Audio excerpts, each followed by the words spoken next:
কয়েকদিন ধরে লাগাতার প্রতি মুহূর্তে অপেক্ষা করছেন রাজ্য সরকারি কর্মচারী পেনশনভোগীরা।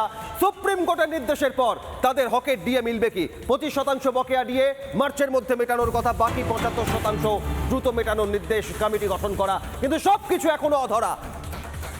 এখনো অধরা, কারণ রাজ্য সরকার হকের বকেয়া ডিএ কি দেবে, এই প্রশ্ন জোরালো হচ্ছে।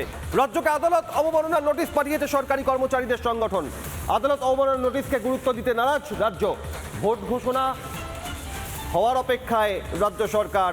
ডিএ দেওয়ার হাত থেকে রেহাই পাওয়ার চেষ্টা। সুপ্রিম নির্দেশের পর কি মিলবে বকেয়া ডিএ? দ্রুত বকেয়া মেটানোর নির্দেশ সুপ্রিম কোর্টের। সুপ্রিম নির্দেশ লঙ্ঘন, রাজ্যের বকেয়া 25% ডিএ এখনো দেয়নি রাজ্য সরকার। ডিএ না দেওয়ায় নির্বাচনের অপেক্ষায় রাজ্য। 25% ডিএ দিতে প্রয়োজন মন্ত্রিসভার বৈঠক, কিন্তু নির্বাচন ঘোষণা হলে কিভাবে মন্ত্রিসভার বৈঠক হবে, এই প্রশ্ন জোরালো হচ্ছে।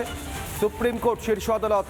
দীর্ঘ দিনের পর দিন অপেক্ষার পর সরকারি কর্মচারীরা এই নির্দেশ পাওয়ার পর আশায় বুক বেঁধেছিলেন, কিন্তু ডিএ তার ভবিষ্যৎকে। ইন্দ্রাশিস সহকর্মী সরাসরি। ইন্দ্রাশিস, ডিএর অবস্থা সর্বশেষ কোথায় দাঁড়িয়ে?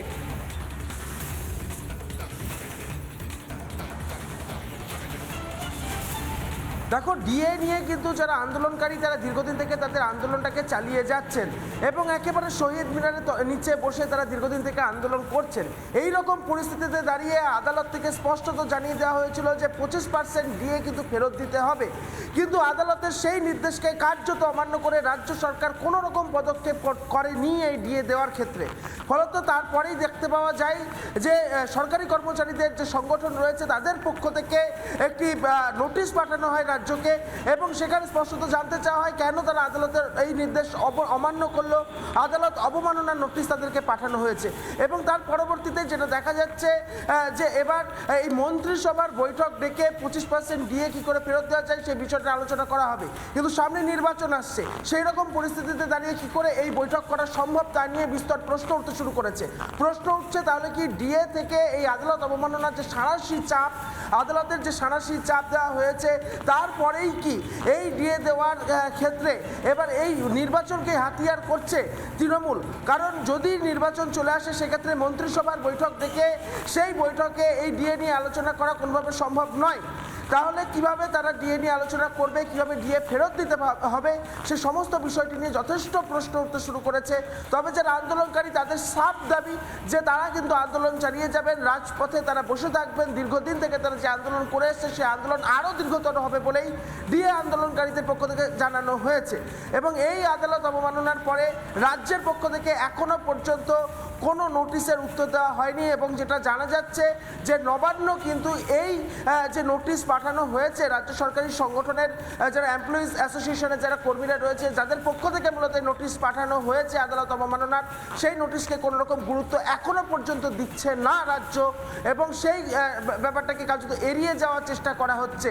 মূলত সামনের এই বিধানসভা ভোট এবং সেই ভোটকে সামনে রেখেই এই নির্বাচনকে কার্যত একেবারে ভোটের আগে কোন কৌশল নেয় রাজ্য সরকার হকের বকেয়া ডিএ মেটানোর ক্ষেত্রে? সুপ্রিম কোর্টের নির্দেশের পরেও গড়িমসি, নজর থাকবে সেদিকে। ইন্দ্রাশির সঙ্গে থাকো রাজ্যের বিরোধী দলনেতা শুভেন্দু অধিকারী।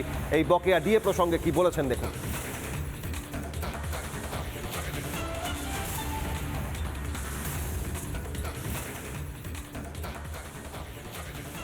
সুপ্রিম কোর্টে যে মামলা নিষ্পত্তি হয়ে গেছে, যে মামলা ক্লোজ করে দিয়েছে, ডিসপোজ আপ করে দিয়েছে, সেই মামলাকে রাজ্যের মুখ্যমন্ত্রী বলছেন সাব জুডিস ম্যাটার। তাই এই মুখ্যমন্ত্রী জমিও দেবেন না, ডিএও দেবেন না, এটা প্রমাণিত। শুনলেন বিরোধী দলনেতার বক্তব্য। রাজ্য সরকারকে আদালত অবমাননার নোটিশ দিয়েছে সরকারি কর্মচারী সংগঠন, তাকে এখনো গুরুত্ব দিচ্ছে না রাজ্য সরকার। সংগ্রামী যৌথ মঞ্চের আহ্বায়ক ভাস্কর ঘোষ পড়ে রয়েছেন। সুপ্রিম নির্দেশের পরেও এই গড়িমসি, এর পরের পদক্ষেপ কি আপনাদের? পরের পদক্ষেপ বলতে আমরা হয়তো আদালত নোটিশ দেওয়া হয়েছে, এরপরে হয়তো আদালত অবমাননার মামলার পথে যাওয়া হবে, মানে সেটা প্রস্তুতি চলছে। অলরেডি আমরা গোপাল সুব্রমণিয়ামজির সাথে এটা নিয়ে কথাবার্তা বলছি, এবং তারপরে হচ্ছে যে আমাদের হয়তো আজকালকের মধ্যেই প্রেস কনফারেন্স করে আমাদের পরবর্তী আন্দোলনের ঘোষণাও হবে। সুতরাং সমস্ত দিক থেকেই আমরাও তৈরি আছি। সরকার যেমন নাছোড়বান্দা, আমরাও সেরকম সরকারকে ছেড়ে দেওয়ার মতো কোনো জায়গায় নেই। এবং এটুকু বলে রাখি যে মানে সরকারকে কোনো রকম কোনো হালকা দেওয়ার বা রেসপাইট দেওয়ার মতো কোনো জায়গায় কর্মচারীরা নেই, এবং যত দিন যাবে তত সরকারের অস্বস্তি বাড়াবার জন্য যা কিছু করা সেটা আমরা করব।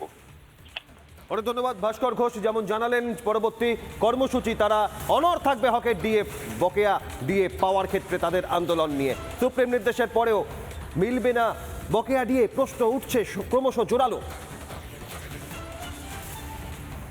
নানা ধরনের কন্টেন্ট দেখার জন্য লাইক করুন, শেয়ার করুন আমাদের ফেসবুক পেজ, সাবস্ক্রাইব করুন আমাদের ইউটিউব চ্যানেল। পাশাপাশি অন্যান্য ব্রেকিং নিউজের জন্য অবশ্যই চোখ রাখুন রিপাবলিক বাংলায়।